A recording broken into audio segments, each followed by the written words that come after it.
Good evening, everyone. Welcome to the Wednesday night segment of The Outer Realm with myself, Michelle Desrochers, and Amelia Pisano. We are broadcasting live via International Public Radio on the United Public Radio Network, 105.3 FM in New Orleans. This evening's segment is fully sponsored by the amazing folks over at Folgers Coffee. So thank you, Folgers. We love you as always. Tonight, we welcome Ronald Kinsella, author of The Digital Demon, to the show, all the way from England. And he'll be discussing aliens, alien abductions, alien purpose. Why are they here? I don't know. We're going to find out. In order to participate in the show, you will all need to pop over to YouTube on UFO Paranormal Radio or International Public Radio, even UFO Gods and Extraterrestrials. How to write that down. Please subscribe. And you can also go looking for us on Twitch, I believe, Twitter, of course, all of the networks, Facebook pages. If you want immediate responses or to be acknowledged, aside from hoping that we just see it, please go on UFO Paranormal Radio, tag Amelia, and she'll be able to respond and make sure your questions get out there. Of course, we as the hosts can definitely see all of your comments. Just because we don't make mention of it, we will try, doesn't mean that we don't see it. So please settle yourselves in and get ready for a really awesome show. Here we go. Wow. Pony doesn't make me a lady. Oh my goodness. I'm going to joke. Wow. Honestly. Yeah. I'm like, wow. I'm like, what? Wow. International Community for Alien Research, ICAR. Yes. Hey, just because I have a pony does not. Anyways. I know. And with that being said, hey, Zach. Hi, Zach. I can't even see that far down yet because Joe's like, he's just completely flooded my feed. Hi, Michelle. Yeah, he's just completely flooded my feed. Yeah, but, that's just letting us know where everything is, which is really good. But what I don't see is, UFO Paranormal Radio. Okay, YouTube, there it is. Right okay, back at you, millions. No international. Good. Thanks, Michelle. Prettiest girls right back ever. At you. She's stunning. Okay, so. Oh, it's August. Yeah, so we're running a little bit behind. Sorry. So we're going to get Ronald's. Get his the bio bio right now because our guest tonight is coming to us and speaking with us all the way from the United Kingdom. So it is about 2 a.m. there. So let's take this. Ronald Kinsella is an identical twin, being an author of numerous books, mainly science fiction, as well as embracing digital art. He has just published a book called The Digital Demon, which investigates strange occurrences, raising several problematic issues and conflicting testimonies. Ronald co-hosts a radio show with his twin on the Paranormal UK Radio Network under Twin Souls, cool name, which is a monthly role. He is currently working on a sequel to The Digital Demon. Please welcome our special guest tonight, Ronald Kinsella, to the Outer Realm. Hi. Hello. How are you? Hello, Michelle. Hi. Hello, Amelia. Hi. Nice to meet I you. just love the way you say my name. You can say that over and over again. And it begins. It's that accent. It's the accent. It is. Yeah, it is, and it's spelt in the British way. It's not spelt in the Italian way, so it's just perfect, right? There we go. So how are you? Yeah, I'm very well, thank you. I'm very, very honored to be on your show and very honored to meet you, Michelle and Amelia. Thank you. Thank you for having me on. Thank you for being here. Pleasure. We know how late it is. Yeah, we always have to hand it to you guys whenever we have someone from the UK over. We know it's just like lots of coffee and we try to get it through. And, my gosh, I've really been looking forward to this because, first off, the title of your book really got my attention. And I was like, okay, now this is a curiosity. I always like to start off with humble beginnings, of course, and what brought you to this point, and why the Digital Demon? Why? Tell us about your journey. Yeah, well, I must make it clear that when I was younger, I was never interested in any of this subject. Nothing. interested me with UFOs. In fact, in the 70s and 80s, it was, as you well know, taboo. You couldn't talk about it. And if people did speak about it, it was done with tongue in cheek. Until, of course, in 1982, Philip and I saw one, a UFO, and it was with our grandmother. We used to stay with them in Tatchbrook Road in London. They had quite a large house.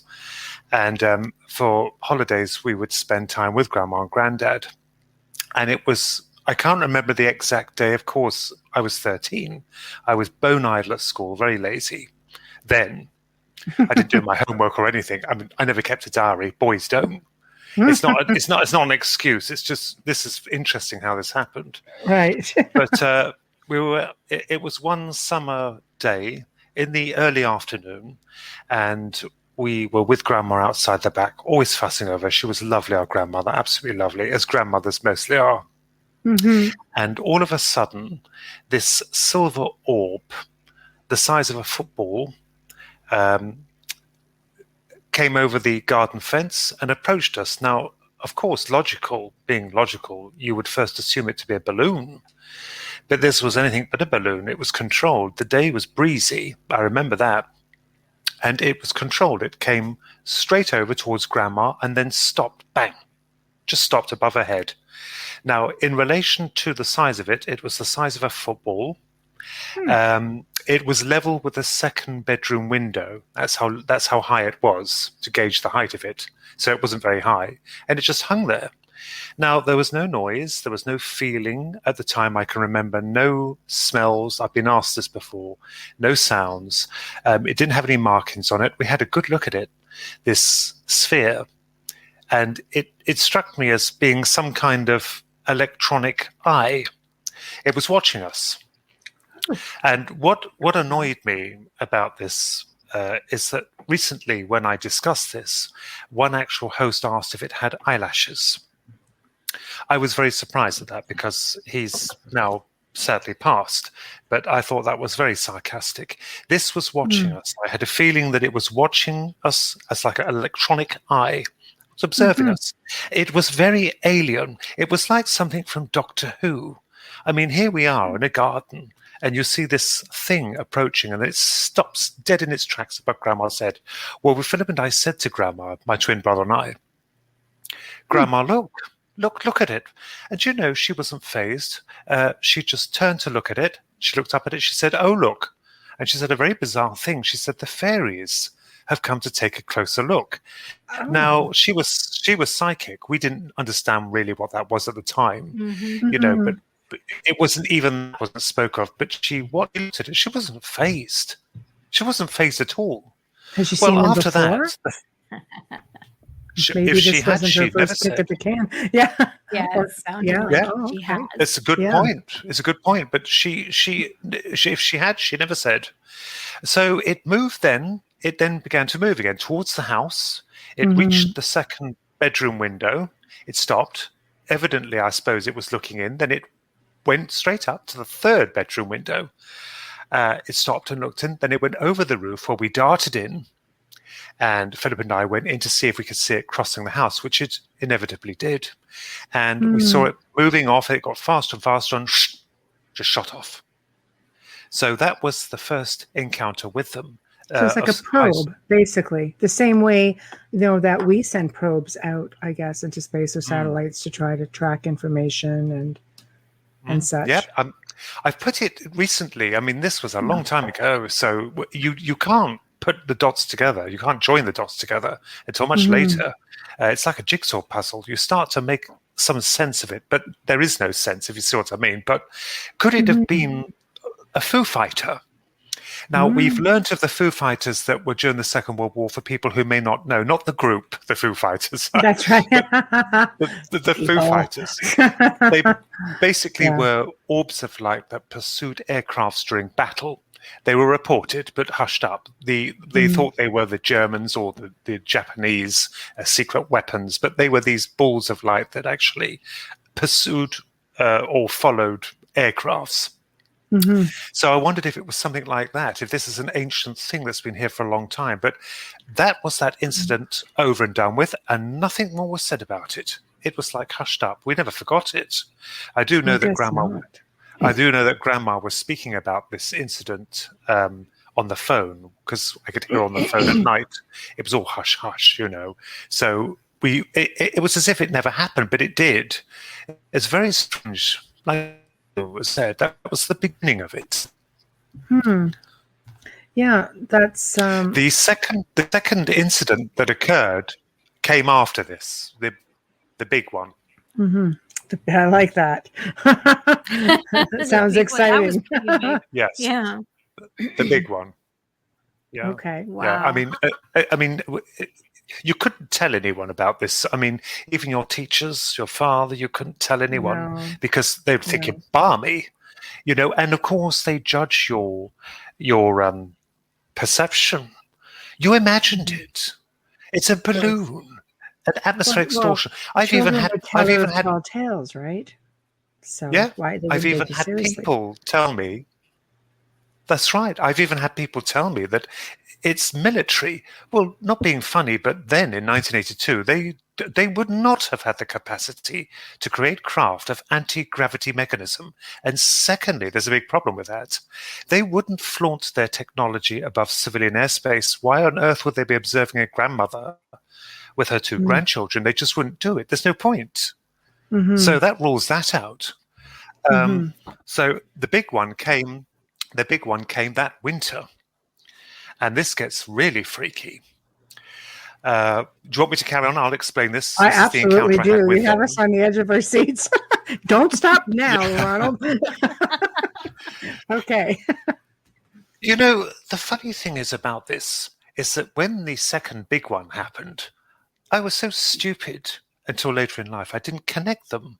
I never made any connection to the first one or the second one, if there was a connection, but there might well have been. This thing, I gathered, was probably observing its goods before snatching. People call them abductions. I refer to it as a snatching. As Philip Mantle, the famous ufologist in England, states, without consent, you're taken. Yeah. Well, what happened was, again, I didn't record it. It was the winter of 1982. We lived in Luton then, up by the football grounds. Victorian houses, very large old buildings. It doesn't mean to say we were rich, but it's just what we had. It was one night in winter. I'll just relay this in a nutshell. I mean, you must understand before I do that, to begin with, when I first came out with this, first in 2012, I felt ridiculous. But I feel a bit more comfortable now because this is it's more open, I would say, more acceptable. Yes, that's right, where it wasn't then. Anyway, and I was just taken from my bed at night. I was whipped through the loft. I was taken up to the sky. There was something, it was dark. Of course, it was dark outside. It was at nighttime. I had gone to bed, and this wasn't a dream. This wasn't sleep paralysis. We've been through this. The excuses again. And I'm not making it fit just to make a quick buck to sell a story. I wouldn't do that because the taboo it's just been horrendous. I was whipped up, and there was something hanging in the sky.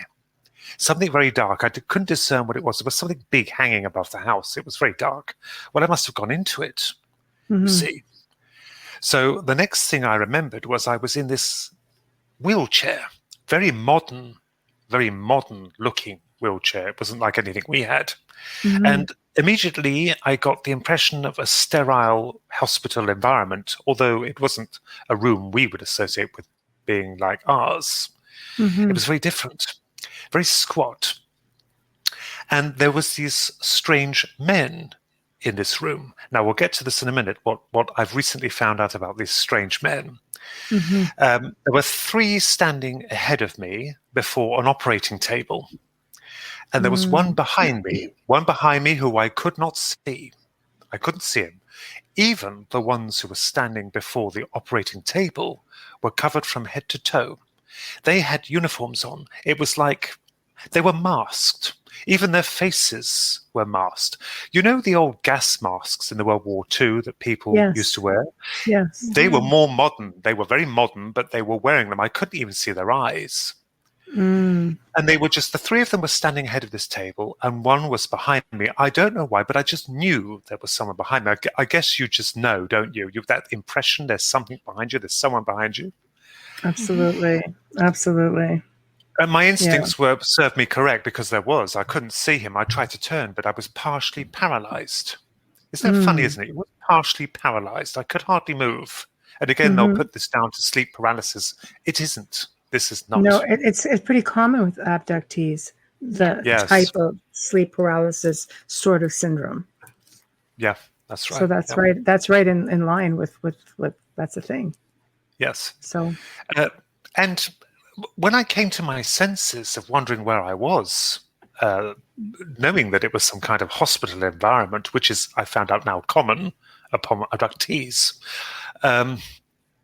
he spoke. The one behind me spoke. I heard his voice, and it was fluent, very fluent, well-spoken English. I would say a middle-aged man, very authoritative. That's the first thing I got from this voice, was extremely authoritative, and his voice was clear-cut. Right. And I will never forget the first sentence he spoke. He said, and these are his exact words, "We are going to perform an operation on you, Ronald." Now, when he said my name, I flinched, because he knew who I was, but I certainly didn't know who he was. I had no idea what these were. They were very strange. Now, the three ahead of me just stood there. They were impassive. They just stood there watching. And I remembered pleading immediately with him. I mean, I was in a state, as you could imagine. I'm paralyzed to a degree. I could move a bit, but that was it. I didn't have any compulsion to get out of the chair. You would thought you would have done, but something just kept me in it. Anyway, I pleaded with him, and for some strange reason, I got the impression it was to do with the head. This is from me. I can't clarify this, of course. It was to do with the head. They're going to do something, an operation on the head. I just assumed it was the head. I don't know why. And I begged him. You see, I begged him. I kept trying to turn to see him, but I couldn't see him. He said, "No, this is for your own good." Now, the manner in which he said this next, I can't really remember, but it was to do with something like, "It is for your own good. It has to be done." He kept emphasizing the urgency of this operation. So I was powerless. And what he did then, because I started to cry, I was sobbing, he took this. Now, this is very interesting. To my left, there was a utensil rack with instruments on them, very strange instruments. Now, he took one of these instruments in a hand that was gloved. Now, I wished I had foresight to actually count how many fingers he had on that hand. I didn't count them. Well, you're not going to. You're in shock. You know, somebody even asked me, "Did you count his fingers?" No, I haven't time to. You're shocked. Right. You don't think what about I do things remember. like that. Yeah. That's right. That's right. But what I do remember, absolutely, is he picked up this instrument, and I had a damn good look at this. It was like a pen, shaped like a pen. It was silver. And on the end, there was a nodule, a round nodule. Now, he took this, and he took my left hand very gently, and he pressed the nodule on the top here of the left hand. Bam! That was it. I went out like a light. Now, before I carry on with this, something very interesting. I was medically ignorant of any procedure. I've never had an operation in my life until recently.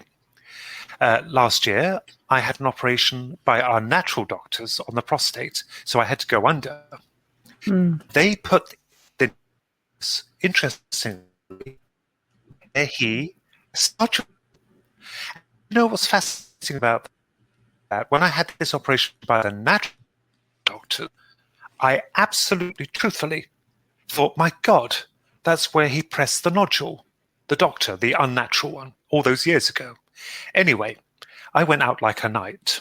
So I was then, the next thing I remembered, I was ejected from this thing. I was ejected. They'd obviously done what they were, this alleged operation of theirs. I was ejected, shoved out, and I was falling back to the house. I was dropping. Now, this time, which is interesting, And I've never forgotten this. This was when I was 13 in 1982. I'm in my 50s now.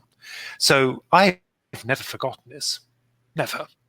As I dropped to the house, I went through the loft again, through the ceiling, and then I was dropped back into my room onto my bed very gently. Now, this is interesting.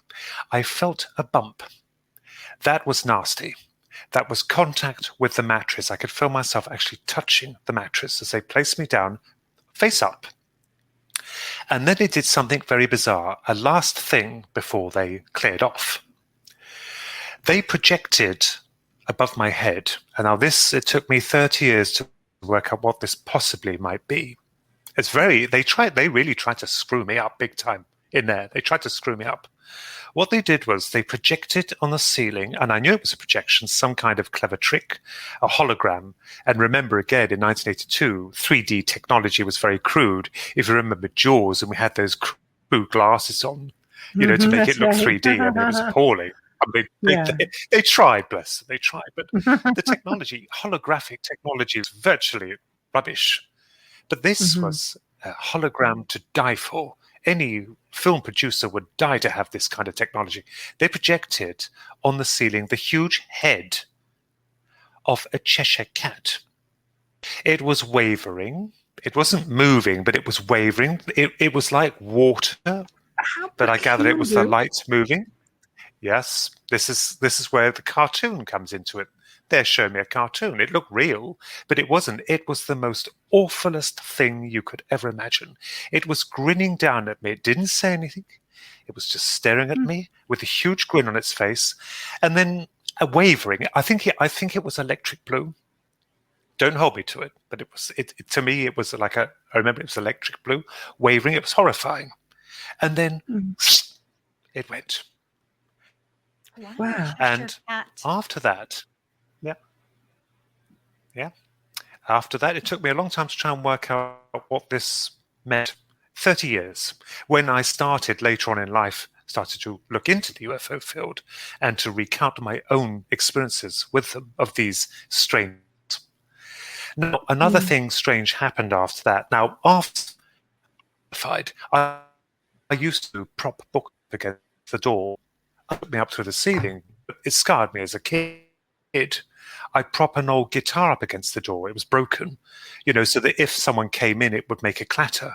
This is how desperate I got. I'd shove books up my back. Someone humorously said to weigh me down if I was taken up again. I thought that was charming. I don't know why. I just silently was in absolute shock. But the only person I told that was Philip, my brother, because I trusted him. And we know we don't lie. And this scarred me for years, because the dark, the doors, even though they took me up in the ceiling. But if you'd like me to relay what the Cheshire Cat probably meant. Yes, absolutely. Please. I mean, I could, this was, he was, I gathered, myself, an insurance policy on their part, because they felt that, strangely, they can anesthetize you prior to an operation, but they don't want to anesthetize you when you're taken up. Why do you have to see them? I've been through this. We'll get to that in a minute. Why do you have to see them? If they're so advanced, why can't they just knock you out prior to abduction or snatching? And save all the bother. Yeah. Why? It's as if you have to see them. Now, this but is you where got to remember. There are a lot of people who don't remember. They're not allowed to. They get their memories wiped or looped. Or why do you think you got to remember your experience? Because they were too smart for their own good, I believe. Too smart. The Cheshire Cat and the posh voice, the authoritative voice, two elements that caused me a great deal of contemplation.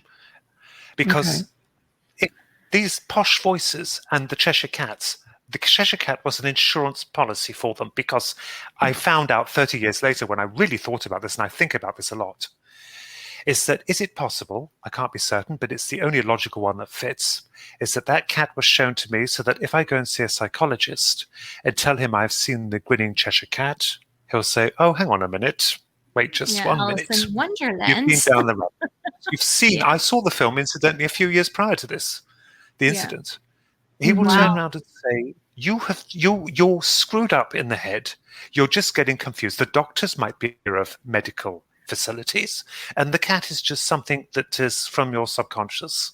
So the doctors went too far, I think. They were too smart for their own good. So that is the only time I saw them. I have not seen them again. What they did, I cannot say. What is strange is that after that encounter with them, which was bizarre, I had a fit at school. Now, I'm medically sound. There was nothing wrong with me, but I had a fit in geography. Whether it's associated with them or not, I cannot say. But it seems too damn coincidental, doesn't it? I mean, I kept imagining it was the head, but I actually had a fit. I had these pains running up the back of the head. Bang, bang, bang. I collapsed. I actually dropped onto a pupil. And I fitted on the floor. And then they pulled me out of school and asked me, of all things, have you had breakfast? I should think a child fitting on a floor is, suggests it's nothing to do with breakfast. And then they asked me if I'd like to see a doctor. I said, no. No, I don't like them. No, I'm good. It terrified me.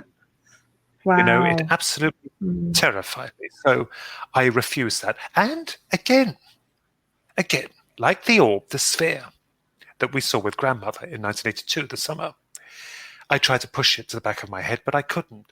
You see, the thing is with this topic is once you've been down the rabbit hole, you can't get out. Your curiosity, in this case, didn't kill the cat. I'll put a tug in cheek because I was determined to find out what they are. And now, I mean, there's a lot more that's happened, not with the doctors. I've never seen them again. But I have discovered through recently some very good researchers, wonderful people, that one of them suggested that the doctors and the cat are screen memories. They're screen memories. So there's something did happen. And we've already also been down the road of, I have been asked before on some shows, which I respect them to have to query it, that, was it a sexual thing, where you abused, that this is like a screen memory? No, no, no. I'm sound mind. I'm imaginative. That goes against you in every capacity. I'm imaginative. There's no sexual abuse at all. I was quite happy as a child. They're just trying to assess you psychologically. They're not. Yes. Alien abductions, back then, again, it's like the family secret. It's just like being psychic or having paranormal experiences. Don't tell anybody there's something in the house. They're going to think you're crazy. There's a stigma attached to all of that. And I think as now, the age of the internet, everything else, it's like people are versing themselves. People have camera phones. People can look to the skies and they see things.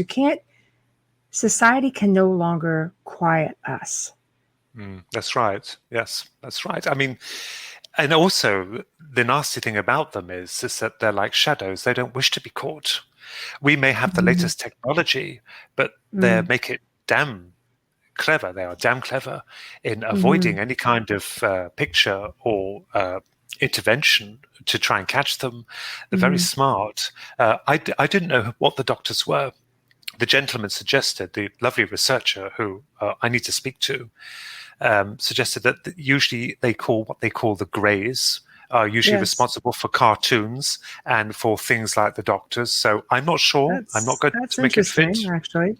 Yes, I've heard of them a lot, the greys, although I've formed a hypothesis about them myself. I'm not too sure what they are.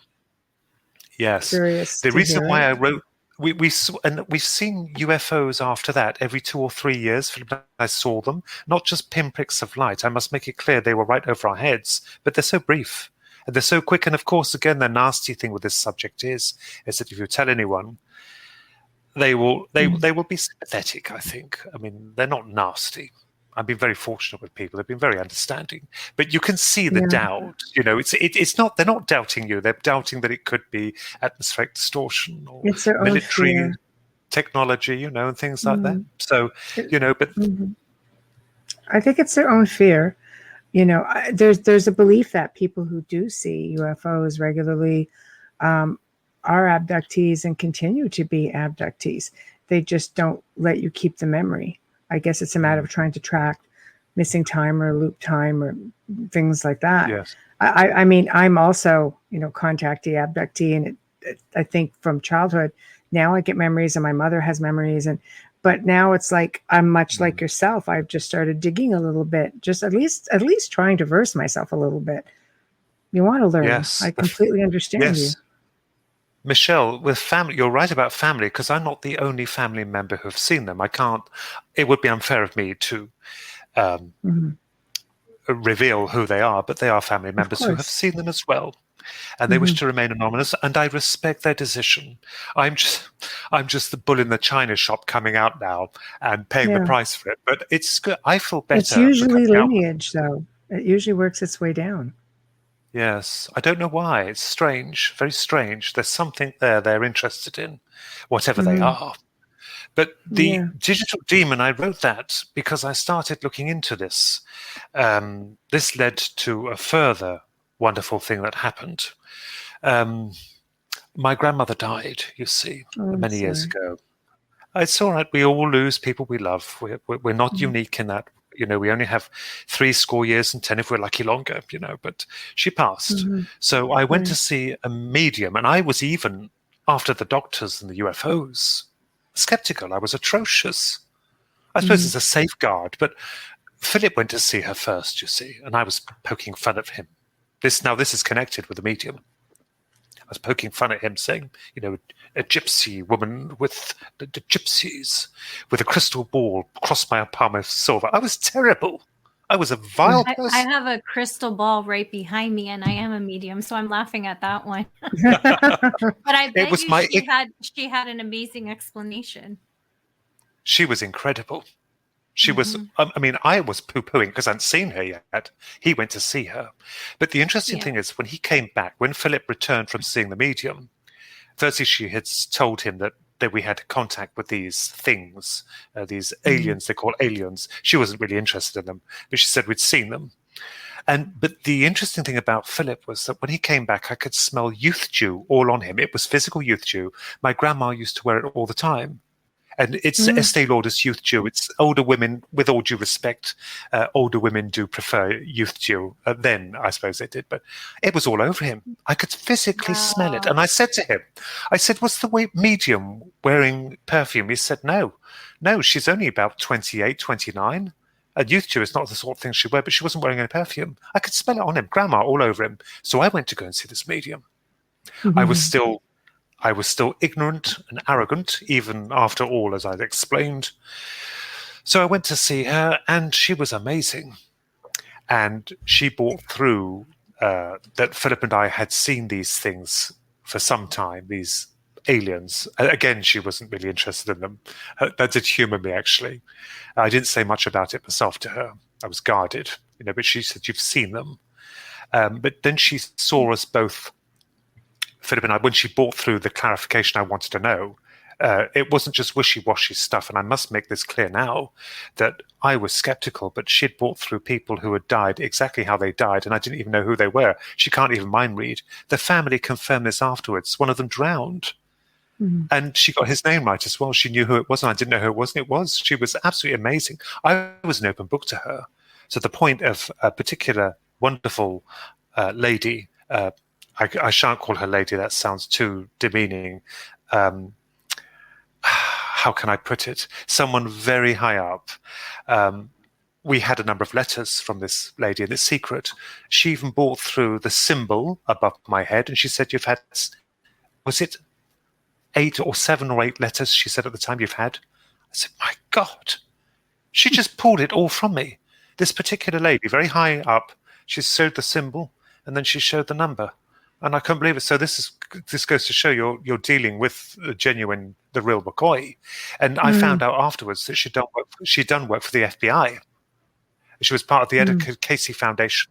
She'd done, but of course they won't announce it. Finding murderers and pedophiles and things like that.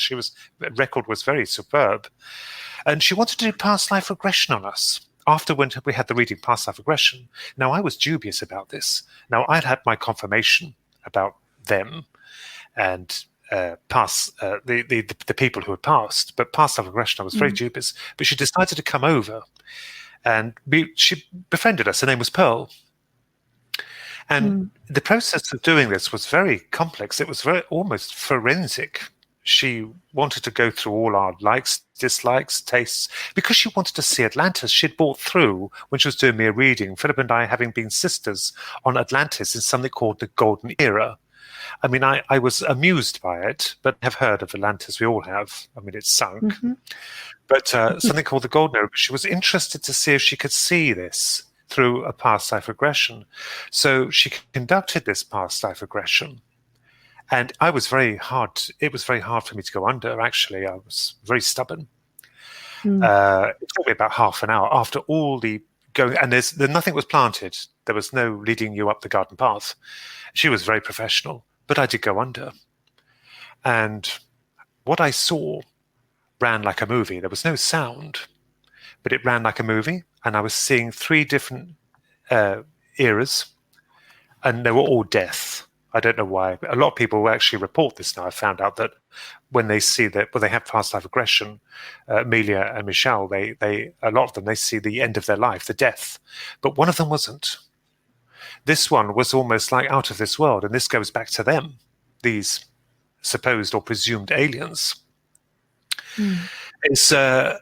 I'll explain what I saw. Please. And it all seems to tie up in some strange way. I have a full picture, of course, but it's to do with the reptilians. We went under the final reincarnation, or alleged reincarnation.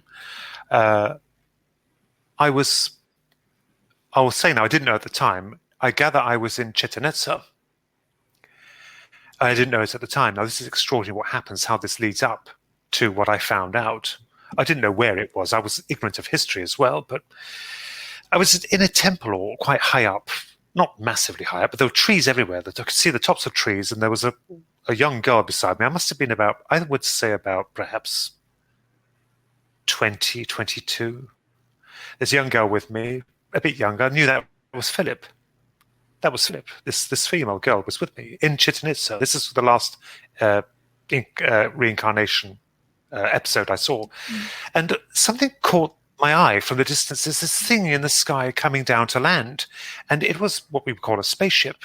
But it looked like a spider. It was silver. It looked like a squat, metallic, huge spider. It was very wide. The legs were very wide. And it was very squat. It was huge. It was coming down, it was dropping behind the trees. So I gathered there was a courtyard there or something. And as I was watching it drop, I then turned to look at my left wrist. I don't know why I was compelled to look at it. And I was wearing a gold disc. Now, it was like, if you think about a wristwatch, it was the strap was like that, but basic. But the gold disc itself was perhaps the size of a tea saucer, or perhaps a bit smaller. I don't know what its function was, but I knew it was connected with the gods who were arriving. Wow. And then I had a flash of their faces. I didn't see anything else. It was very quick. And this was 24, 25 years ago. I had this done. I've never had it done again. So I documented everything. And I'm an artist, as you know, an artist as well. So I illustrated them. And it's a good job I did, and recorded every detail so I won't forget. Later on, I would write the book on it, the first one in 2012. But they were reptilian, the faces of them. Now, what's interesting about this is that I would have passed it up had my mother not returned from a trip she'd gone to Chichen Itza, and she took lots of photographs, which are now in my book, The Digital Demon. I've included them. And she showed me this place, and I wouldn't say it was an immediate recognition of it. I mean, I don't think any of us have that, but there seemed to be some kind of familiarity. And when I saw that they worshipped the feathered serpent, Kulkukan, or Kulkukan, however you pronounce it. That's right, yes. I was immediately interested, and I thought back to the past life regression I had. And I looked at this and I thought, my God, this looks similar. And then I found out that the Mayans, Kulkukan, their ethereal, allegedly ethereal, feathered serpent god, I started digging myself. I mean, I haven't been to Chichen Itza. I can't afford to go there at the moment, but I made it one of my missions to go there because there's a lot of research to be done. Is I found out, of course, El Castillo, the temple of him, the Serpent Temple, where at the 2 equinoxes during the year, it creates a light show, doesn't it, down the staircase of the illusion of the serpent. It is. It's spectacular. I think you can actually catch it on YouTube even. Yep. And then I went further and looked at the blood sports they used to have. I mean, they used to like their beheadings and the hearts being taken out in honor. That's right. You've got it. And the sports piets, or piets, however they pronounce it. The rubber ball where they've got to bounce it in the courts and get it through a stone ring. They've got to get the ball through a stone ring using their elbows, knees, and thighs. They weren't allowed to use their hands to drive this ball through. I think there was a team of 6 on each. Well, the actual stone ring that hangs on the walls of the court where they have to drive this ball through show the serpent entwined around eyes. Now, this is what my mother took. So I'm looking at it and thinking, well, that's ownership of the serpent. The serpents were entwined around the players. I think there were 6 players. So, and then the winning captain, there was always confusion at the time. I thought it was a loser, but it is actually the winning captain was beheaded as it stands in honor of winning the game, and also it was a great privilege to be sacrificed for your gods. Now, could this Kukulkan have been present? I've developed an interest in him, you see. I did some other research, and the photographs which I couldn't use because they're copyrighted and my mother didn't take them, was one of the serpent with a man's head appearing out of his mouth. And they actually suggested on there that he's actually rising out of the serpent, and I'm thinking, no, he's being eaten by the serpent. Snakes even eat things back to front. So, perhaps a taste for human flesh, I don't know. It sounds ridiculous, but, they will tell you, the directors of antiquity will absolutely vehemently deny any form of extraterrestrial or interplanetary contact. You will get all kinds of resistance there. Oh, yes, you will, because, but you see, this is where it gets really nasty. Now, I'm not denying the archaeologists or their expertise in language. If they want to hide from public. I think Graham Hancock, the wonderful researcher, was even called I believe he was called a pseudo-scientist for his incredible research into the pyramids. He does really good stuff. Yes. So God help anyone for questioning. Yep. But that goes God everywhere. help anyone for questioning the testimony of scholars. Please. But this is the problem with history. No one can be assured. No one can be assured that it can't be proved. We're actually believing the testimony of experts, but if the experts have their own narrative, which we're following, so, who are we to believe? It is quite possible, unlike my grandfather, that they had a visitor, an ancient alien, which I quite like the word, your wonderful program that you run, an ancient alien Kukulkan. I believe he was real. And I also, in my book, The Digital Demon, I made reference to that. I referred to him as a feathered serpent. Is it possible, but that was used symbolically, that feathers are of flight? And of course, the Mayans, when they clapped eyes on them and they welcomed them, they associated them as birds because they could fly, so henceforth feathered serpent. It goes on and on. It's very, all you've got to do is go back to the ancient Sumerians as well, the Anunnaki, all of that is they show you like pretty much like a reptilian individual. Yes. It goes really far back. But, academically speaking, there's a lot of things right now that are being discovered that the good old boys in archaeology don't want to admit. All you've got to do is, when they say, I'll use this example, with one of our guests, Dr. Kathleen Ann Ball, they tell you Christopher Columbus came and discovered America, in the 1400s. Meanwhile, she's got proof in a cave of the Knights Templar being there 200 years prior. Yes. And the Vikings now, it's just been discovered that they were there. And that's going back even another, 400 or, like 600 years. Like they were there in the 800s. Like, right. They can fight it all they want.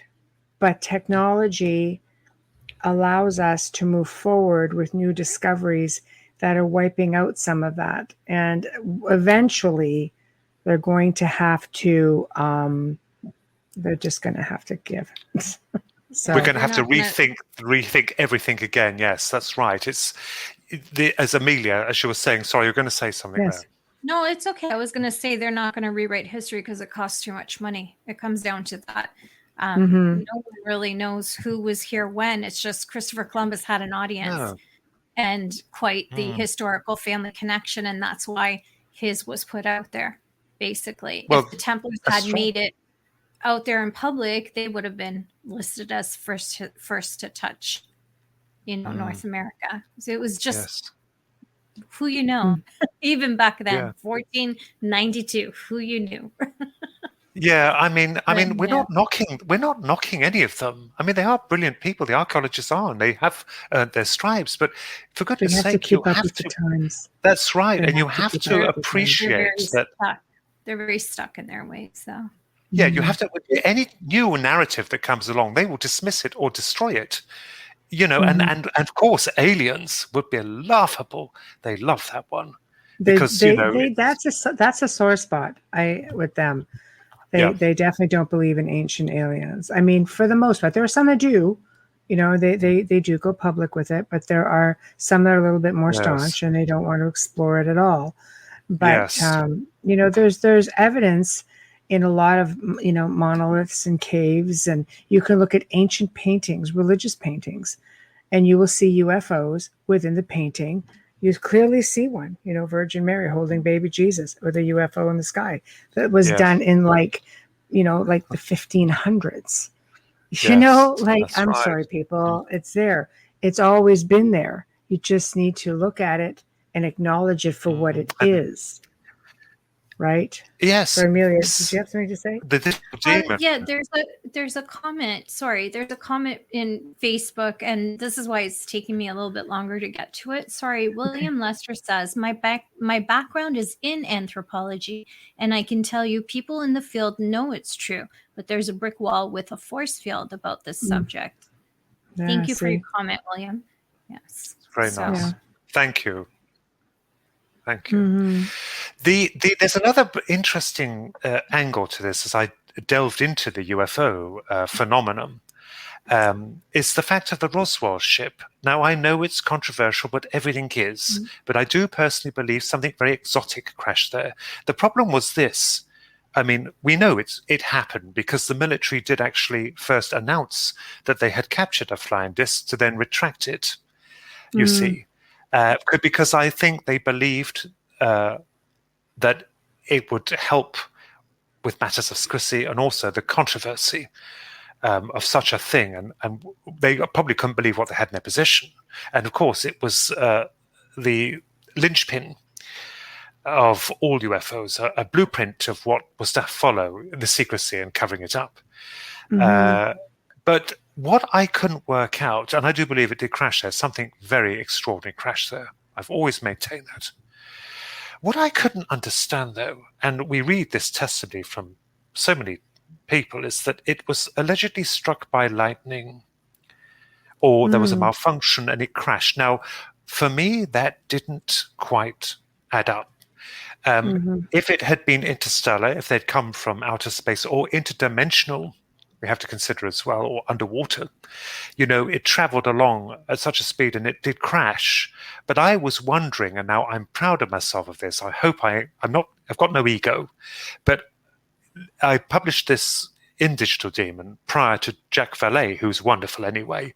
But I think we're thinking along the same lines because my book came out in March and I think his new one came out in May. I think I might be wrong, but sometime afterwards, not long.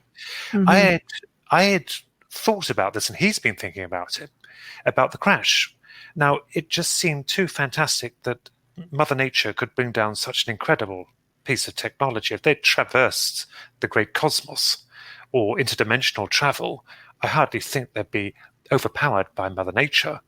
But it seemed they were, or that might be the illusion we were given. Is it possible that it was deliberately downed? That it was a Trojan horse? Now, I have referred to it as a Trojan horse. Jack Valet has referred to it as a gift. I don't think a gift as such, but I might be wrong. I mean, he's the expert. I mean, he's a man who's very knowledgeable. But I trust my gut feeling. You see, it was meant to be. What if? I'm not saying it was, but what if it was meant to be down by something? And if so, why? Well, it would be evident for technological gain. They couldn't crash it in a capital city because it would be too obvious. So they crashed it somewhere remote where it would be spotted and the military would inevitably retrieve it. You know, so these sort of things with the aliens has opened up doors for me of contemplation. When I was at school, it angered me, and I think most of us can vouch for this. It's like when you're there and you learn about the universe, they talk about it. You know, they actually did state it started with a Big Bang. Like, hold on a minute, a Big Bang? Well, what caused the Big Bang? You don't question, it just happened. Nothing just happens. There must be cause and effect. And if prior to that, what were we in? What on earth are we in? Are we in a bubble, a vacuum? Is it infinity? What was there before? Is it a matrix? Are we living in a simulation? We don't know. That's quite true. Yes, we don't know. See, they don't know. So how on earth can they contest rational-minded people with not only UFOs, but historical events, as the lovely gentleman has confirmed as well, in archaeology, you know, things that are quietened to follow a preferred narrative. You see, we've had one hell of a battle, haven't we? All of us. We've had one hell of a battle trying to scratch our heads and work out what exactly is going on. No, I agree. Yeah. I don't know. What's your take then on it? Do you think that, you know, benign, not benign, you know, do you think that there's some people like even Stephen Hawking sort of said, like, don't put this message out into space. You're going to give the sign of that, you know, weakness on our part, that we're easy to take over, while you have others who are like, no, let's just go out. And, you know, ET allegedly, you know, communicated back a message to one of our messages, like, just, you know. Yes, I mean, I think when you look at space, it's a lot of it first, and I'm not being sarcastic, there's a lot of it. But when you look at the planets, most of them are dead. It's as if, you know, they say they've discovered a planet 100 million light years away or whatever that might be Earth-like, but everything surrounding us is dead. And it's as if sometimes I get the feeling or thought that we weren't meant to leave this realm, but I believe we should. It's our inherent right. It's man's right and woman's right to expand. But, you know, they're talking about, and it's very clever of them, and they're very smart men, but they're talking about colonizing Mars. But Mars has no atmosphere. It's poisonous to us. Planet. I mean, there might be some water on it and ice caps and things like that. But, you know, to land man on Mars is madness at the moment. Unless we, of course, we had warp drive, you know, there's ships like Star Trek, then it would be easier because they could account for more mass and, you know, more comfort, and materials could be transported rather quickly. But we just don't have it. So you look at space and it's dead, virtually. Not everything. Our sector, our universe is dead. And this got me thinking about, you know, are we prisoners here? And, you know, the amount of energy used to try and leave Earth and try and search for life elsewhere or habitable expansion, you know, it just gets you thinking. And then it moves on from that to, you know, are these aliens from outer space, or are they interdimensional, or from, I've heard rumor of Antarctica. It's something we cannot rule out. We don't know. Are they already here? Yes, that's right. That's right. It's a fascinating. Our mountains. Yes. As to them being benevolent or not, I don't know. I mean, I take a rather, and I don't mind stating this, I take a negative approach to the my own views. That's not tainting them all with the same brush. I wouldn't do that. I wouldn't do Right. that. But from my own experiences, because it seems to me that something that acts like shadows or tries to cover itself doesn't seem very good. You know, they cover it. I mean, Yeah, there's why you have to be so sneaky? Why can't you just come out and do it? yes, and arresting you without consent. Right. I mean, it doesn't. There's something wrong there, and the Greys as well. I've been thinking about them. Now, is it possible this Roswell ship, which I do believe crashed, I believe something exotic was there. Is it possible? Excuse me. Is it possible that these were manufactured?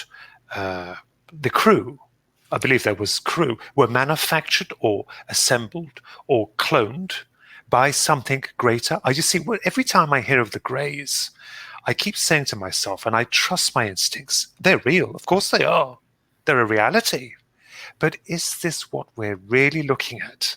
Are these the Royal McCoy? I don't think so. I don't think we've seen their true faces. These things are evidently agents for them, or manufactured or assembled or cloned for them. And of course it would make sense. We send probes to Mars to act as our eyes and ears. A much more advanced force could build them and send them, dispatch them to leave their kingdom or realm. I've heard the theory. You might not be wrong. It's speculation, but it's something to consider. This is what I love to do. I love to speculate on all aspects. I've been arrogant in assuming myself there cannot be a federation. I might well be wrong, and I'll deserve a slap in the face. I've been arrogant in stating. Yeah, I mean, time travel. Let's look at this about where they might possibly come from. Well, that's a whole other show, but okay. Yeah, no, people have suggested they come from the future. People suggest they come from the future. Well, but they're us in the future. Yes, but for sightseeing, I wouldn't argue with that. But to collect samples for DNA, I would contest, because logically speaking, and I thought about this, with all due respect, we're soiled. They would pick a point in time when we are medically sound, as medicine would advance, as with technology. They would pick a point in time if they were desperate for some kind of modern Noah's Ark, or if they wished to resurrect their dying race or whatever. They would pick a point when we are medically sound. Our DNA was absolutely perfect. They won't pick now. I mean, it's sad to think that we still have cancer, COVID, disease after disease. You see where I'm going with it. Oh, for sure. Amelia, do you have a quick question? And then we'll just continue on. You. Zachman, hey Zach, is in the chat room with us as always. One of our favorite. Our regulars. He's like a third host. He is a third host. He has a question for you, Ronald. He said, with the U.S. government releasing evidence of UFOs, what is your position on the recent reports? It wasn't evidence of UFOs at all. I believe the paper was a sham. Yeah, and they only loosely gave reference to UFOs at the very end, as if, what if? So there's no, to be, I am never disrespectful, but to me it was an insult. They know more than they're letting on. They're not going to ever let this out. They're hiding it, and they're coveting. So that's my take on that. Thank you. Right. Thank you for the question. William Lester has a comment. He said, I think they know Earth's history. They know that the first one of them to come down the ramp will be riddled with bullets. Hi, Wayne. Wayne Mellows has a question. Okay. Ronald, may I ask a personal question? Don't feel obligated to answer if you feel uncomfortable, but did you ever have a CAT scan on your head to see if there was anything foreign in there? Great question. Thanks, Wayne. That's a good question. No, and that's a good question, and I'll answer. I've had this before. I have had no CAT scan done, not on the brain.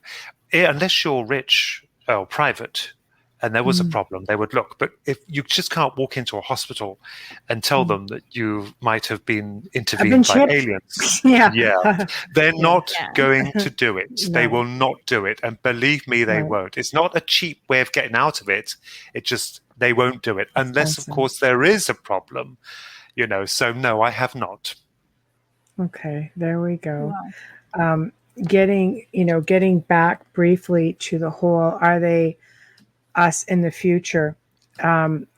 I think there are speculations that there are hybrids that, this is part of what they're doing, is creating a hybrid race of people between, this is why they'll follow a line of maybe of a family. There's whatever it is you're looking for. Maybe it's being compatible. If that is true, then maybe it's a slow evolution to that point. What are your thoughts on that? Quite possible. I mean, absolutely. We have to. You see, I've been arrogant in the past, and I admit it. I've been arrogant, but we have to consider every aspect of it, because really, I mean, we've got, no one has any proof, but we have seen them. They are real. They are real. Yeah. So it's good. It's good to speculate, as you said. It could well be they're building hybrids. They are. They must be, because I've heard of the encounters people have had, the women, with what they do to them, and it's horrendous. So there's some reason for it. Just what we don't know, but absolutely possible. Yes, Michelle, I agree with you completely. It might be that they are producing a new genus, a new race that perhaps will walk alongside them. And of course, it's interesting you should say that, because the missing link, that was an upgrade, wasn't it? They won't admit it. That was an upgrade. So perhaps negative blood type. Yes, as they're doing it, they've picked a point in time where a new agenda will be unleashed, and there'll be another hike in the evolutionary scale by manipulating DNA, by enhancing it, creating superior beings that are more efficient than we are. It's something to consider. I agree. I agree as well. Let's face it. I think if they wanted to destroy us, they more than have the capability to do it, especially in our more primitive times. Like we're a little bit more advanced now. We have a little bit more technology. We can see them coming, but it wasn't always the case. No, those are even the nuclear toys to them. They're toys. They could, you're right, they could wipe us out. I mean, all they'd have to do is introduce an efficient germ, an efficient thing that will kill us off instantly. They don't. They don't want us dead. That might be quite an alarming thing when you think about they don't want us dead. So why? So what is the purpose then? Is it what good is or the bad? purpose? That they don't want to peck us off just yet anyway. So what's the purpose? What's the agenda? Because there's more than just the Greys. I mean, there's reports, like you say, the reptilians. I'm more curious about the reptilians. If you were regressed and they, there was reptilians within your surroundings, they're supposed to be, they got longevity. These things, I don't know about them. Different than Earth years, sort of thing. So, have you had any experiences with them? Do you think? I don't know. I can't recall it if I had. The Kukulkan was the ancient one I saw in a past life regression, but of course, as I said, it just shows that you were there and aware. Quite possible. I mean, I can't say for certain, but it ran like a film. And the build-up, the emphasis of this, as I said, with my mother going there, and I had no knowledge of it, to bring them back, and then it tied up, or seemed to tie up, was incredible. Right. No, I agree. I might well have seen him. I mean, I'm not saying I have, but it made me think, to suggest that it's ignorant to actually assume that they were just idolizing an ethereal god, when in actual fact he might well have been corporeal. He might well have been a deity in his true sense. And I don't think he would have been horrible. I think he would have taught them things. He would have been interested in them with his kin. I don't think they went there to kill them. I think he would have probably taught them things. It's possible he would have done that. I liken him to their type of David Attenborough. Right. Okay, why not? It might well have been like their version of David Attenborough. The Kukulkan, anyway. Amelia. Thank you. There's another question, William Lester. Consider, what would we do if we could do interstellar travel? Ooh, they're about ready to find that out. Everybody's getting on the bandwagon with that. Well, Musk won that one. Bezos is a little pissed off. It'll be nice when they actually do develop warp drive. Yeah. It'll be interesting. It'll be wonderful if we could reach beyond the speed of light, but it's going to take us a long time, I think. But we are capable of doing it. There's the one thing about us humans, which I admire, is we won't give up. We're resilient. That's probably a clue about these aliens. They probably admire our resilience. We get knocked down, we pick ourselves back up. We get the people and countries being nuked by atomic energy and weapons. They get back up and fight. And that's the good thing about us. We've got a good fighting spirit. We do. We do. I believe we are already doing all kinds of travel. We aren't told about it. I believe the governments are already going through all kinds of whatever black holes, wormholes, or anything. Yeah. Exactly. I believe it's been going on for many decades. I don't believe that it was just something that just happened, especially when we're so far behind in technology and the interaction that they have. And for those who believe that aliens walk amongst us or extraterrestrials walk amongst us and always have, you would have to be kind of ignorant to say that they didn't have any interaction or collaboration with them. So that's just my opinion. Yes, time travel interests me. Actually, I do delve into that in my book, because I kept thinking as well, if they developed if they developed the first time machine, will be very crude, but we've got to think about this. And I kept thinking, what kind of future would there be? It depends where they throw it out. It's got to be thrown out, you see, first of all, I would imagine. I put it down to my analogy of a pebble and stream. Like, let's just say you're standing beside a stream and you toss a pebble up and you watch it drop into the water and it creates a ripple. In order to recreate that, you would have to throw it exactly the same direction, the same pressure, everything, for it to land in the same spot to create the same ripple. That's time travel. That's the accuracy they would need, the excruciating accuracy they would be required to have in order to reach that same spot again.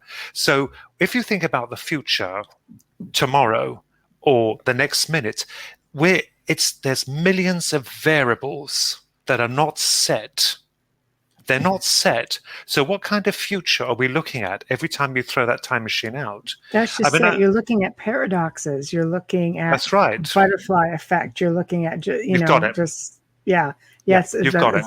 Yeah. That's the complexities of time travel, the complexities of it. People when they speak about it, it's like you just flick of a switch and it's done. I wouldn't imagine that it would be as easy as that.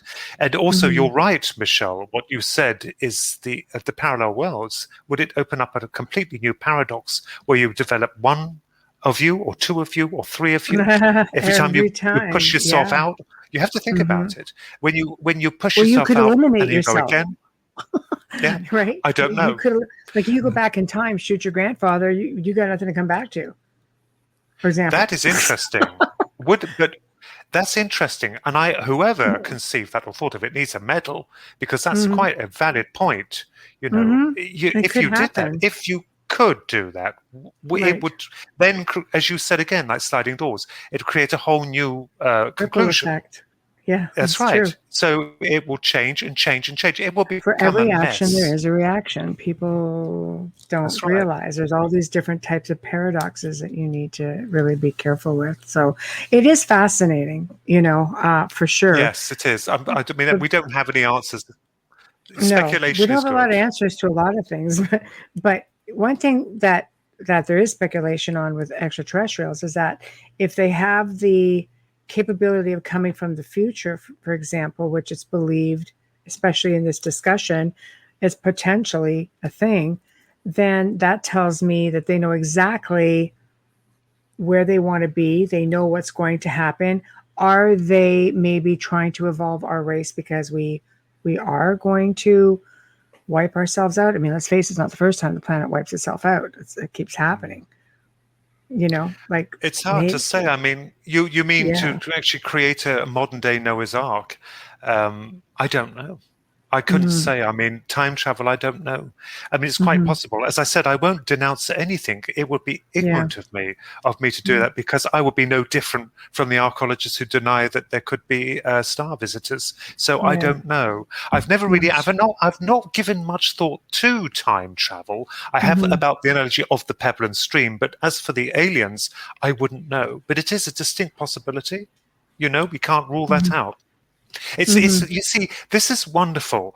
The whole thing is, everything is, you know, it's what if.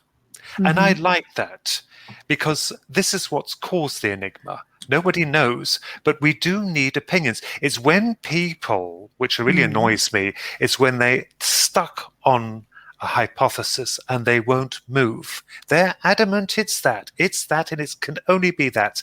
They are wrong. They're not only wrong, they're foolish to adopt such a principle, because we don't know. I don't know what they are. I could never say what they are. I've speculated whether they could be even fallen angels, the reptilians of the ancient times, whether they actually, hell is actually a dimension. Yes. The ancients were referring to the hell as being the underworld. Well, could the underworld, in our new terminology of it, be a dimensional? They're locked or sealed in. And this goes on to CERN as well, doesn't it? The 666, the symbolism, the discrete, or I would say it's hardly discrete, the symbolism of the mark of the beast, you know, and Shivra, the destroyer, the statue they have, the destroyer of worlds, they will tell you it's just symbolic, but I don't believe that. Oh, here's symbolic. The Vatican has a giant telescope they call Lucifer. That's right, the Vatican, yes. I'm just saying. Quite ironic, isn't it? I think that's tongue-in-cheek too, though. I know, but I think it's tongue-in-cheek because their belief system is that you're not supposed to look outside of God, so that's why they call it Lucifer. I know, but I'm just saying, like there's a lot of little things out there, but the extremists, you know, the conspiracy theorists, you know, there's a theory, you know, that our planet is it's like it's a zoo. It's just we people or other beings get dropped off here. You look at all the cryptids that we have. Are they all prehistoric, or, you know, just look at, let's say, Bigfoot, which they say no, it could be interdimensional, could be extraterrestrial. Like, maybe there's a lot of planets out there. We're just a little grain of sand on a very big beach. Are we all coming together because, I mean, mind you, there are many planets just like Earth. So what is it about here that we're such a mixture of things, and some of it is just so elusive? There's the Bigfoot, yes, I believe that, absolutely, and werewolves and things. I think they have been seen. You see, this comes from the ancients. You see it, doesn't it? Yes. So there must be some credibility to it. But the one thing that I did look into is the darker aspects was the missing 411 of the national parks, but the rangers discovering the most bizarre deaths of people that go missing in your great country. You know, your states. It's shocking. I mean, and some even refer to it as being carried off by Bigfoot or a huge bear or these aliens. I think you know, that reminds me of your wonderful Stephen King's It. You know, there's a force that can change shape, you know, that can manifest into different things. That would be extraterrestrial. Like, technically, reptilians can project how they want you to see them. Right. There are some that can actually shapeshift, or they just project what they want you to see. Is that sort of is that the situation with Stephen King? So I swear some of these authors, I always say Gene Roddenberry was so far ahead of his time. I'm sure he was a contactee. He's certain circle. Right? You know, now when you think back to some Star Trek episodes, you're like, you know what? That man knew something. Gene Roddenberry, he sat in circle, didn't he? He actually sat in circle. It's rumored that he did. It's true. It's true. This is interesting. I just want to add that what's very interesting is also, are these all connected with the psyche? You know, because when my grandmother had passed and we went to see a medium, we started fooling around with, not irresponsibly, but we started fooling around with a Ouija board. And do you know what's funny about that? And this is what I make reference to as well. What's really odd about that is when we use that, the UFO sightings increased. Yeah. You open yourself up. Yeah. You're opening there's something strange. doors. You know what I find with you're dealing with communications, when you're dealing with something like a board or a communication device, you really do have to blank your mind, because if you're looking for a certain answer, and let's face it, most of the time you're going to answer questions, that you probably know the answer to, but you can put a number in your head. I've experimented with that. You can put a number in your head and it will tell you that number. It just picks up what's in your mind. Now, it's a belief system, too, that all you need to do if you want to see ET is just go out and telepathically put it out there, and you will. So maybe you're onto something, with the whole psyche thing. I probably am not the first to actually state that. There's a lot of clever people out there. But what was interesting when you said about the board, we did an experiment because we won't have nonsense, Philip and I. We had a friend with us, Susan, and we performed. This is when we first used it. We didn't have a board, so we just stuck letters on the table, like you do, and used the glass of the planchette. The trouble is, every time we moved our hands, the paper kept falling off, so we kept putting it back on. But what's interesting, it started to speak to us, this thing, this entity or whatever it was, and I didn't trust it. And I said, because we had a very good friend with us, Susan, who is, I have to say, very intelligent on the board. She won't have nonsense. And she didn't have her hands anywhere near the board. She was just watching. And I said, it was spelling something out. And I said, I've had enough of this. I said, Susan, do me a favor. Go out there, take a pen and paper. This actually happened. I said, write something down and put it in your pocket and come back in. Well, I think she got the gist of what I was doing. So she went out. She came back and we set the board. And I said, right, addressing the board, I said, I want you to tell me what she's written. And I didn't realize how arrogant I was at the time, but I did not want nonsense. And this confirms what you say, Michelle, is that it spelled trickery first. And I said, no, if you're in our position, you would be requesting the same thing. I want to know what she's written on that bit of paper in her pocket, because I don't even know what it is. And then it moved to DARTHMAUL. Now, the wonderful George Lucas had just brought out one of his new Star Wars films. I think it was The Phantom Menace. Right. And there was a character in there who was Darth Maul. That's right. That's right. Well, Susan went white. She pulled the paper out of her pocket and showed us it. It said Darth Maul. But was she thinking it when you asked what is on the piece of paper? Did it pick up on her thought when she's saying Darth Maul, right? Don't know. So we have to do a station ID real quick. Yeah, I mean, you're quite right. Absolutely. Yeah. But I don't know. But whatever it was extraordinary because it's using some kind of psychic ability. Telepathic ability. Yes. Yeah. I don't think it could read the paper, but it could obviously read minds. Yes. Read the mind. Amelia, do you want to do that sponsor ID, please? Yes. Thank you so much. You are listening to The Outer Realm with Michelle Desrochers and myself, Amelia Pisano, and our wonderful guest tonight, special guest, Ronald Kinsella, all the way from the UK. Very early in the morning for him, by the way. Thank you for being here with us tonight. If you are in New Orleans, you are listening to us live on 105.3 FM radio, and we love you, New Orleans. We are UFO gods and extraterrestrials. I got it this time, had to write it down. And UFO Paranormal Public Radio, UFO Paranormal Radio and United Public Radio, UPRNtalkradio.com. Tonight's episode and every episode is fully sponsored by the great people at Folgers Coffee. Thank you so much, Folgers.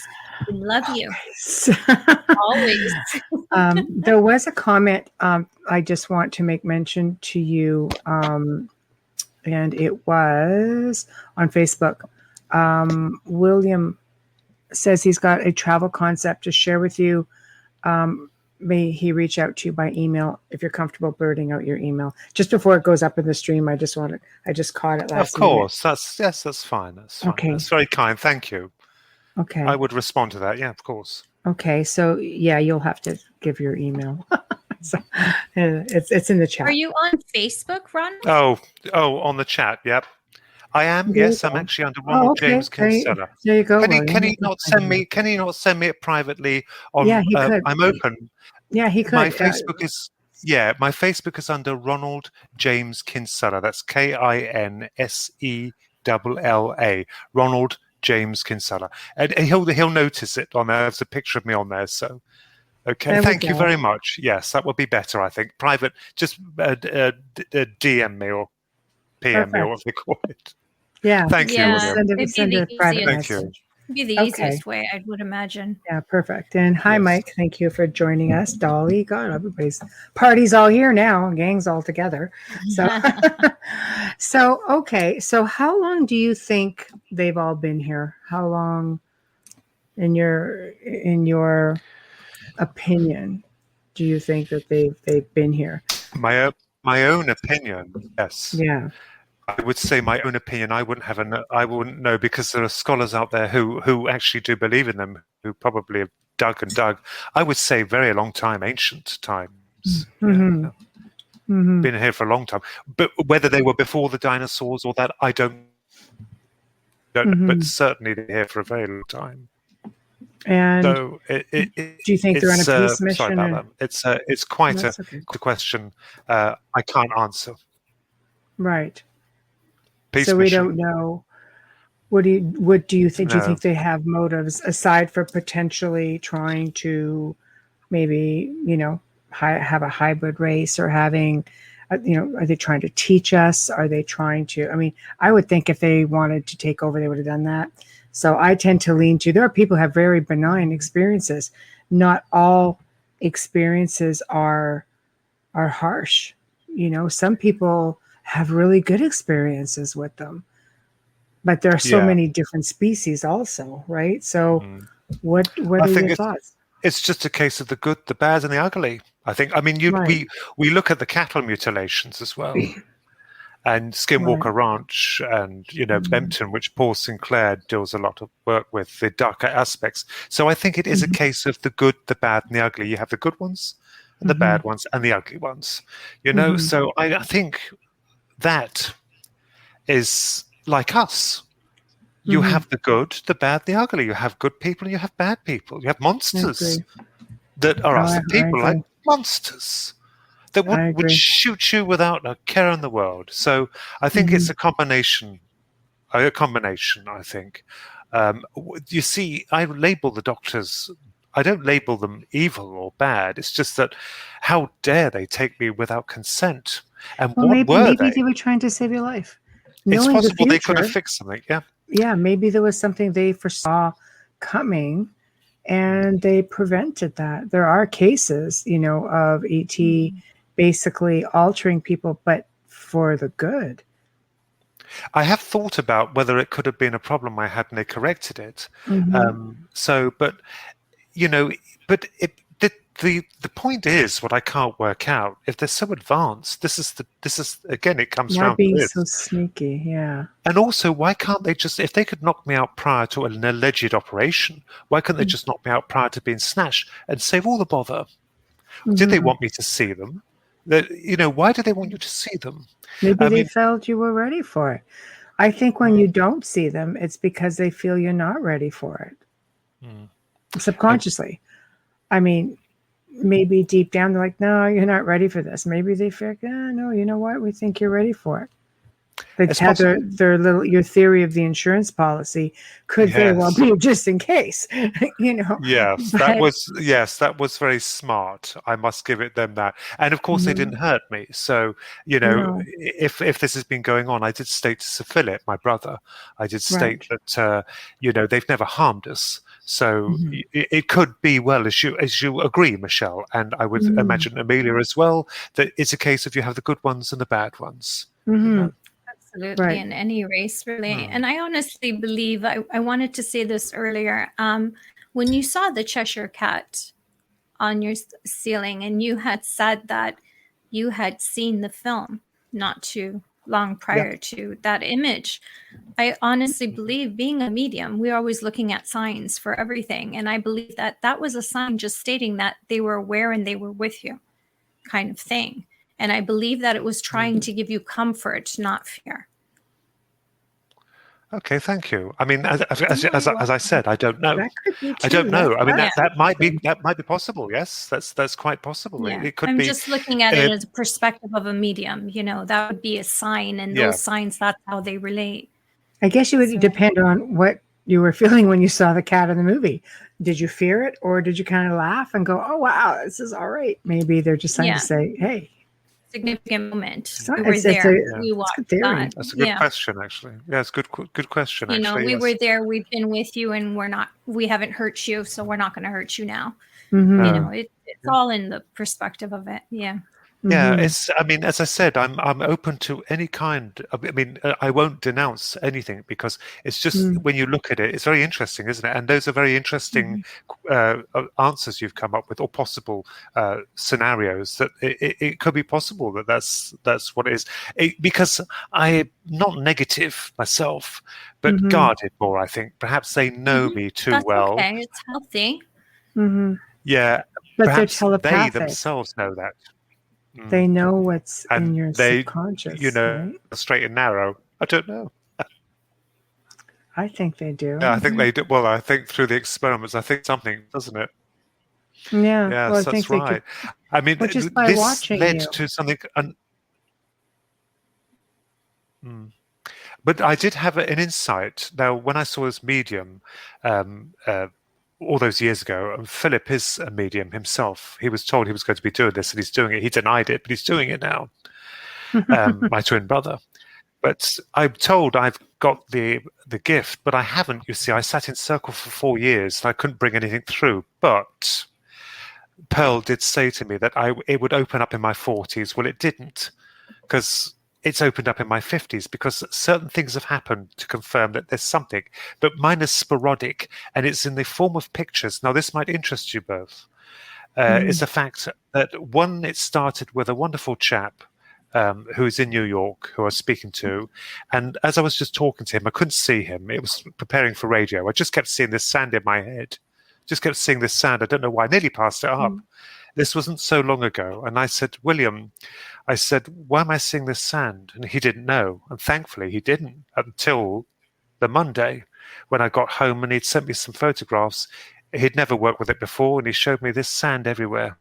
So that was the first kick-starting. I think, I've seen the future. I wouldn't have thought it was. I wouldn't have known it was the future. But somehow, I didn't. I wouldn't even know what the sand meant. But it was there, and he confirmed it. So then these things started to happen, only a few, and one of them was of the Greys, or what we call the Greys. It was a vision I had of them. These are waking things. There's no sound. It's just, I can't explain. It's like pictures and sensations. It's like, and it's brief. It's like a quick flash, but it's not. No, some people are pictures, some people are words. Yeah. But I saw them, and this is interesting as well, because I've written this in my book, The Digital Demon. It's the fact it's the last chapter, and it's called The Vision, because Philip and I actually, well, from what I can tell, and if it's correct, we actually get to meet them. Well, two of them anyway, because this vision, what it was very clever. As I'm walking along working, I'm seeing this vision over my preferable view. That's how it works, I suppose. And it's like we're near these woods, and there's all this grey. It's all grey. All of it's grey. It's a grey day.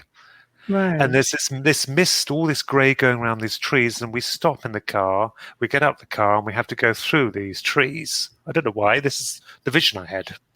Wow. So we go in there, and like the eye of a hurricane or the eye of a storm, it's clear. And when I look up, there's a triangular ship, interestingly. It's turning round slowly. It's above the treetops. It's turning round. And from it, floating down, rather, are two greys. And it ends. So then I thought about the grey. And I thought, my God, the greys, the grey day, the greys. There was no insight. Nothing. So symbolism, colors. Yeah, it could be symbolism. I put it down to a meeting. I'm hoping I will, because I want to ask them a few things. Whether they'd answer or not, it doesn't matter. Oh, I want some answers. I want some answers from them. Yeah, those little so and so's. I want some answers from them. But I'm just giving it to you straight. That's what I saw. Them dropping from it, and that was it. Gone. that the vision ended. Yeah. So I have every time you feel, and that didn't know what was going on until afterwards, and then you think, oh right. So I documented it, and that was like the sand when I saw with William. You see, the same kind of thing. So I've put it down to a vision. I might be wrong, but that's all you can do, isn't it? You can just put it down as a premonition, as you said, Michelle. Yes. Amelia has a question. Thank you. Comment. Wayne would like to share his opinion with you. He said, if you hadn't seen them, then you wouldn't have written this book. And you, I believe, are here to help spread a realistic word on what's going on. That's Wayne Mallows. Thank you. That's very kind. That's very kind of you. If I hadn't have seen them, yes, I suppose it would have taken a different course. I think that we could say that for everyone, you know. I mean, but it's just happened, and I actually, in answer to Wayne's lovely statement there, is that I almost passed it up. I wasn't going to write this book. There was one I wrote before, and I almost passed that up. And I remember when that was published by Capelban in 2012, the first one, it was a weak version. And I didn't mean that. I don't want that to sound demeaning for the publishers, because they're now out. They've gone bust. They folded. So the gentleman, it's all gone. But the Digital Demon is a stronger testimony. But I even remembered when that was published, and it was only a small publishing company. And I'm not demeaning it. It was. It's not one of the big houses. But when that came out, I was very proud. But I was also steeling myself for the reaction, you know, because it was still then. You would appreciate, Michelle and Amelia, that it still was a little bit taboo. And you think, oh God, what they're going to think, you know, these doctors and this Cheshire Cat. You just have to put it out there. Yeah, you know? And I did, and it's your own self-healing. Maybe the book is a way to help you do that and get that message out at the same time. Yeah. Kukukun is in there too. I went through the alleged reincarnations, the very horrible death, apart from the last one, which was the reptilian. But I did put it out. But thank you for that, Wayne. That's very nice of you to say so. We're all important, you know. We all need each other, because we all help to think about what it could be. We're little nuggets of gold. I liken to. You know, we all have an opinion, and those opinions matter. When you have people who bulldoze or who are arrogant, that's where you just try and steer away from those guys. Because we all have to evolve at some point. Yeah. When you say things like, "Oh, I was very arrogant," and I was very angry and firm about this, you evolve, and sometimes these experiences help you to evolve. What made you decide to call the book "The Digital Demon"? Yeah, a very good point. It's a very intriguing name. I have to say, I'm very curious. It's in reference to technology, the mobile phones, and where it's leading. This is where I also delve into a possible future outcome, which I think none of us need to imagine what's going to happen. They're going to go down the cybernetic road. And you have, although Elon Musk is brilliant and I admire him, they are pioneers. We have to give them that. When they suggest hooking us up to machines or computers, it's wrong. This is damaging. Now, I saw a document, whether it's true or not, I don't know. I'm a bit guarded on it, based on plans for a 2050 agenda of actually introducing the cybernetics. And I don't think we'll be surprised by it. Basically sticking chips in there, you know. Yes. This must they're stop. Experimenting already. Yeah. Yeah, I mean, you know, the alien paradox is one thing, but when you plan to network people using cybernetics, I believe they use the word now, transhumanism or something, some ridiculous word they've created. It's not. It's cybernetics, basically. And one thing I will say is, when they begin this, and they're going to do it, this is the digital demon, or the quantum realm. Then I should imagine we will reach the quantum realm, the digital, then the quantum, which it basically means speeding up things, the processes of computers and things. The three-dimensional thought simulated thought for the computers themselves. We need technology. I've never denounced that. We need it. It's wonderful. But when do you mix the two? No, It's because like it's having the bionic man, it's the pros and cons. That's what happens when you're the richest man in the world. You get bored and it's all about power after, and that's what's happening. This is all power hungry. This has got nothing to do with what's the right thing. Yeah. Control. It's got nothing to do with what's good for humanity. Yeah. But what you just said there, Michelle, was quite true. The point you raised, bionic. Now they'll use, although that's the physical attributes of us. That I'm not denouncing that mechanical limbs would be good for us. They would. But what he's talking about, we know what he's suggesting is in there. And this is a Frankenstein future if they proceed with this. And what they will do is, like you just said, shut you down in a minute. Yeah, and also they will use medical incentives to tell you that it's gonna they'll push the medical incentive. So there's always something they'll push that's an advantage to have this. It's going to be like a fad. It's going to be like your mobile phone, your digital demon. It's going to be like that. It's going to be. But then if you're not one of those good little listeners in society, then you find yourself shut down. Yes, I mean, look at that the switched off, right? Propaganda works wonderfully. I mean, it's like the COVID vaccine. They're pushing everyone to have it. Some people may not like to have it. They don't want it. And regardless of their opinions, they must be respected. You can't force someone to be injected with an experimental drug. So if they can do that with propaganda, what on earth is going to happen when the cybernetic age, we reach it? They will be stronger. And once they get inside there is no turning back. There is no turning back. I have made it my mission to try and stop this. I mean, it's ridiculous. I couldn't. I'm a simple man from Bedfordshire. How can you take on an army? But you can write about it. And you can educate others about it. I'm not, as I said again, I'm not denouncing technology. It is wonderful. We need it. I love it. But it has its place. But it has its place, not joined with us. We're not, cybernetics, forget it. Forget cybernetics. It's monstrous. It's monstrous. And now you're going to write another book. Can you touch on that a little bit? Yes, not yet. I mean, I've got still in the dabbling stages. Yeah. Yes, yeah. I'm not. When I write, I only write when the burst of inspiration comes. I'll be honest with you. It's like my art. I work very sporadically. Do you know, I used to kick myself about that. You work sporadically, but that's just who you are, and just accept it. You're okay that way. It's okay. If you do a bit of writing and then leave it, and then you feel guilty and you think, no, stop it. Don't feel guilty. Just do what you must.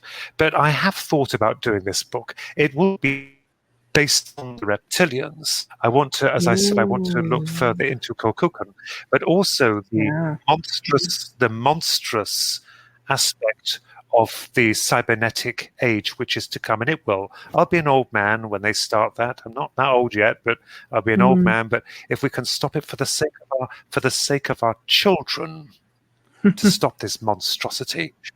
These politicians and they're temporary. They come and go, but the damage they do, some of them, by sanctioning things that are set in stone, then that can ever be undone. We mustn't allow the cybernetic age or transhumanism or whatever they call it to proceed. We must stop it, and it must be stopped. Be able to be undone, I think. Can anyone ever think of any advantage of that other than control? I don't think they could. No, I agree with you. But who am I? That's what I plan anyway. That's what I plan to do. Host. Eventually, it could take some. It may take some years actually to do that, but we'll see. We'll see what happens. But thank you for asking anyway.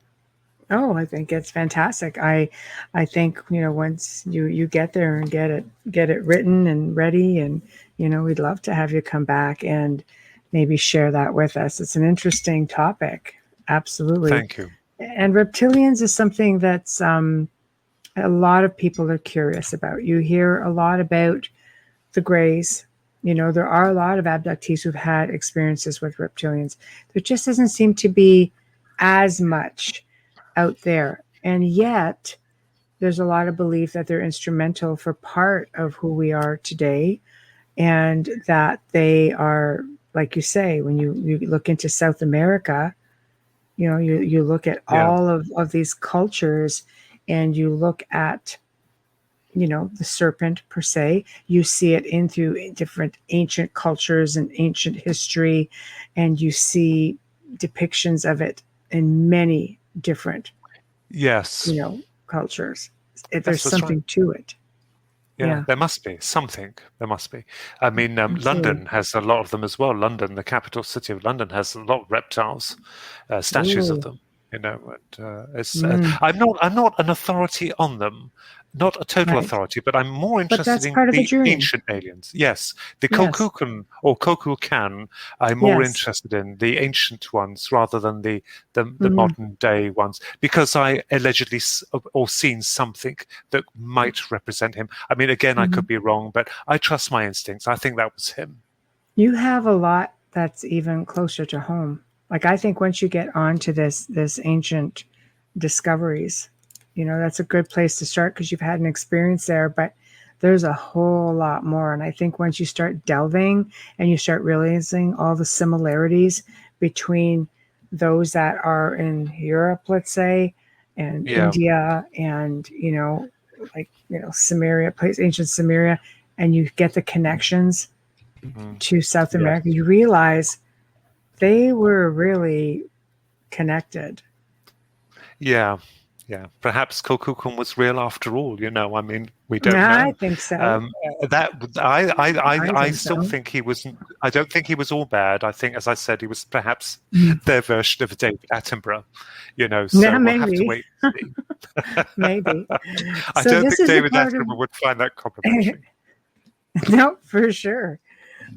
This is a part of the show where you basically tell everybody how to find you, because we're nearing the last few minutes. So tell everybody how to find you, anything you've got coming up, promote. Okay. Philip and I, my twin and I, have got a new website we've just created.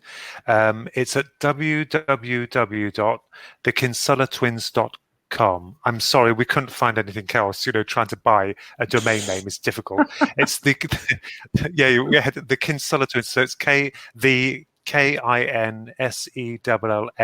twins.com. And what you'll see on there's my artwork. So if you want to take a look at my own renderings, please hop onto there. There's books there. Philip Mantle is on there as well.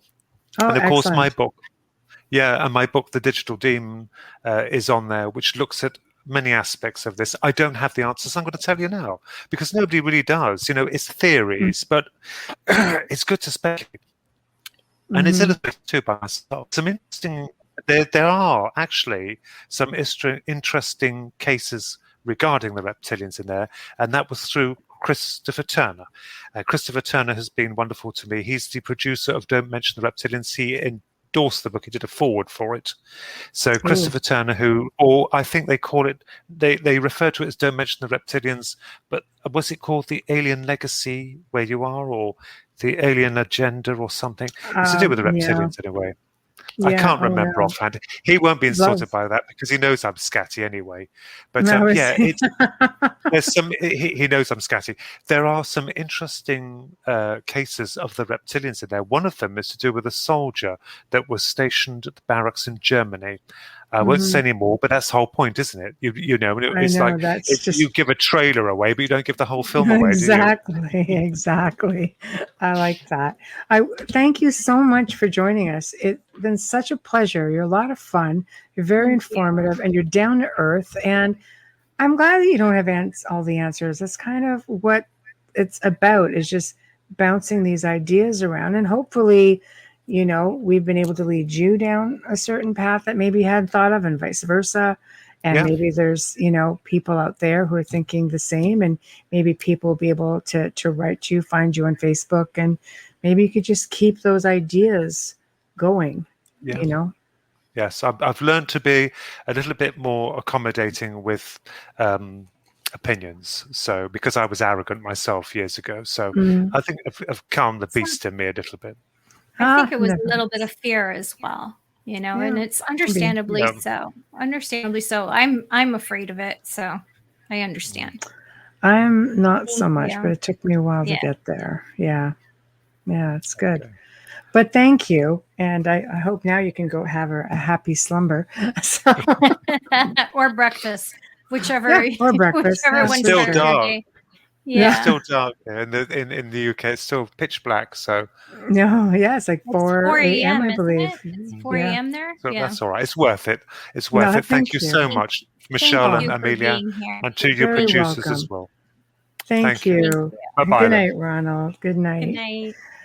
Well, that was amazing. We've come to the end of another fantastic segment here on the Outer Realm. Thank you to everyone who tuned in, everyone in chat. Big thank you to Ronald Kinsella, he was just an amazing guest. Huge thank you to Joe Montaldo, who's wizarding behind us, taking care of us. This evening's segment, again, is fully sponsored by Folgers Coffee. Go out, show them some love, people.